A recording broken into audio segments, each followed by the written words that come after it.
वहाँ एक छोटी सी बुकलेट छुपी हुई थी। ईथन बुकलेट को अपने पास लेने ही वाला था कि शरीफ अचानक वहाँ आ गया। उसने तुरंत ईथन को गन पॉइंट पर ले लिया।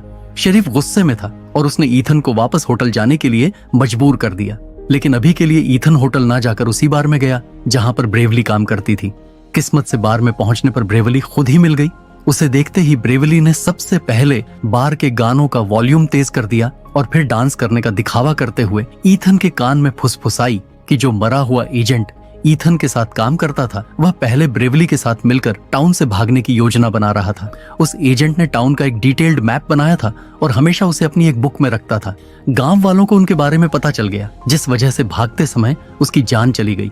अब ईथन समझ गया कि टाउन से बाहर निकलने के लिए उस मैप की जरूरत कितनी जरूरी थी। ब्रेवली ने उसे कुछ पैसे दिए और खाने के लिए कहा। पैसे लेकर ईथन कैफे गया और वहाँ कॉफी खरीदी। कॉफी के दौरान ही वहाँ काम करने वाली एक औरत ने उसे बताया कि उसकी एक्स्ट्रा मैरिटल अफेयर वाली गर्लफ्रेंड पास की टॉय शॉप पर काम करती थी।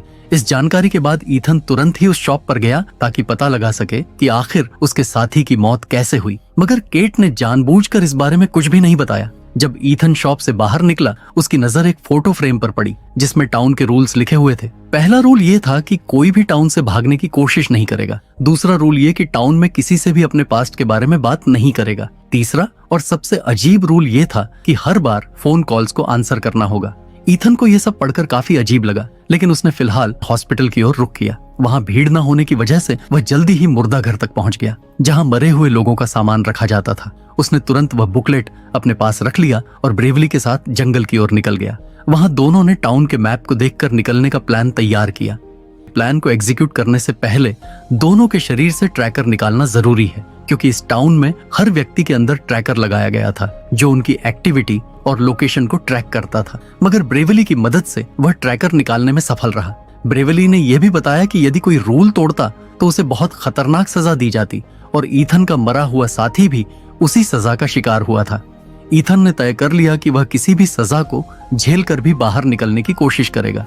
इसके बाद वह टाउन में वापस प्लान को पूरी तरह तैयार करने चले जाते हैं। रास्ते में ब्रेवली और ईथन की मुलाकात केट और उसके पति हेरोल्ड से हो गई। केट ने ईथन से बात करते हुए उसे ब्रेवली के साथ अगले दिन शाम के डिनर के लिए अपने घर इनवाइट किया। ईथन ने थोड़ी सोच विचार के बाद तुरंत हाँ कर दी। ब्रेवली को यह थोड़ा अजीब लग रहा था, मगर फिलहाल उसने कुछ नहीं कहा। ईथन वापस अपने होटल गया और मैप को देखकर टाउन से भागने की योजना बनाने लगा। तभी उसने मैप में देखा कि एक पेड़ के ऊपर कुछ निशान बने हुए हैं। इसका मतलब यह साफ था उसके मरे हुए साथी ने वहाँ कोई जरूरी सामान छुपाया था। अगले दिन सबसे पहले ईथन ने अपनी ट्रैकर चिप होटल के बेड पर रख दी और जंगल की ओर चल पड़ा। वह पेड़ के पास पहुंचकर ऊपर चढ़ गया और सामान निकालने लगा। इसी बीच उसे पास से गोलियों की आवाज सुनाई दी। पेड़ के ऊपर से ईथन ने शेरिफ को देखा जो किसी चीज पर लगातार फायरिंग कर रहा था। ईथन ने फिलहाल उस पर ध्यान नहीं दिया और अपने काम को पूरा कर लिया। जंगल पार करके वापस गांव पहुंचते ही ईथन शाम के समय ब्रेवली के साथ केट के घर की ओर बढ़ा। शुरू में ब्रेवली थोड़ी हिचकिचाई, मगर ईथन ने समझाया कि आज रात ही उनका टाउन से निकलने का समय है और प्लान तैयार है। इसे ब्रेवली भी मान गई और साथ में घर पहुंच गई। डिनर के दौरान थोड़ी देर ईथन ने केट से बातें की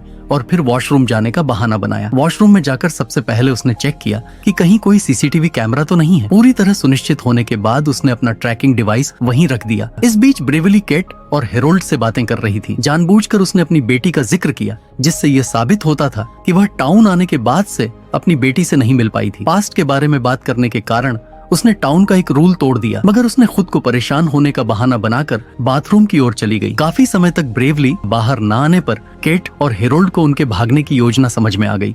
इसी दौरान ब्रेवली और ईथन घर के बाहर निकल चुके थे। ईथन ने शुरुआत में ब्रेवली को समझाया कि उसके मरे हुए दोस्त के पैकेज की मदद से ही उन्हें टाउन से बाहर जाने के कुछ क्लूज मिले हैं। अचानक आसपास के सभी घरों की लाइट जल गई और घरों में मौजूद फोन बजने लगे। इसके तुरंत बाद हर घर से लोग हथियार लेकर बाहर आ गए और ईथन और ब्रेवली का पीछा करने लगे। अब सवाल ये था कि क्या वे दोनों टाउन का ये रहस्य पूरी तरह से जान पाएंगे? क्या वे टाउन से बाहर निकल पाएंगे? और उससे पहले क्या गांव वाले उन्हें मार देंगे या नहीं? जानने के लिए लाइक और सब्सक्राइब जरूर करें और नेक्स्ट पार्ट के लिए कम से कम 50 कमेंट करवा दें।